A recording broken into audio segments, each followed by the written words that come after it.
Pa da, kažu da igramo toplo-hladno. Nije to toplo-hladno, nego jednostavno ove ekipe se nisu predale. Ni Norveška, ni Francuska, ni Španjolska. Poljaci se predali i tu smo bili dobri.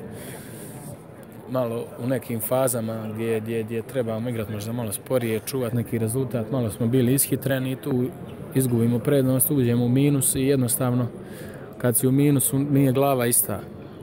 Jednostavno kad stižeš nekoga za nešto, jednostavno te to potroši i tu nismo još dovoljno napravili taj iskorak. Mislim da tu trebamo napraviti. Kad gubiš 3 ili vodiš 3, treba biti hladan, igrati svoju igru i onda će doći zlatna medalja.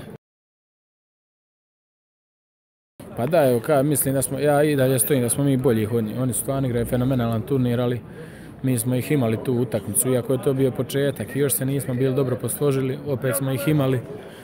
Trebali smo ih pobijediti, ali eto, napravili smo par ishitrenih grešaka, što nije karakteristično za nas da žurimo, da gubimo glavu, ali eto, to se desi i poslije ih loviš i napraviš još više grešaka i na kraju izgubiš 3-4 gola, primiš 30 nešto golova, što nije tipično za nas. Sve ove utakmice koje smo izgubili, primili smo preko 30 golova, što ne možemo dozvoliti. Znači, ako želiš pobijediti jedno polufinale ili borbu za medalju, ne smiješ primiti preko 30 golova. Jasna je formula. Ne smiješ preko 26, a ne preko 30. I to je ono što moramo naći malo sredinu. Igramo ili predobru obranu ili puknemo, ne držimo to 60 minuta. A utakmica traje 60 minuta. Ja sam 40 sekundi dobivao 2 razlike i gubio 2 razlike. Znači, to je sport. Sport prevrti za sekund. Treba jednostavno biti uporan i držati svoj sistem do kraja i šta bude na kraju bude. Ali bar znaš, ako si pao si do kraja disciplinirano i to je ono što krasi vrhunske momčade. To je svjetsko da imamo odmora, tih 2 tjedna je bitno za sve igrače, pošto je duga sezona i tijela su umorna.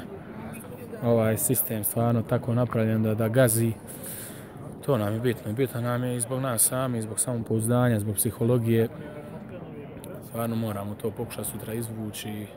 Kažem, nije ništa strašno sad, izgubili smo, tuga je velika, ali ništa, treba to što prije zaboraviti.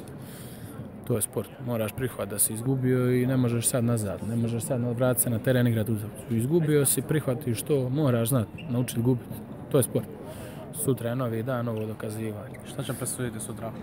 Pa eto, kažem, čvrstina u obrani i disciplina do kraja, 60 minuta disciplina. Ko manje napravi tehničkih grešaka i čiji golmani možda skupe više malo obrana, to je danas presudno.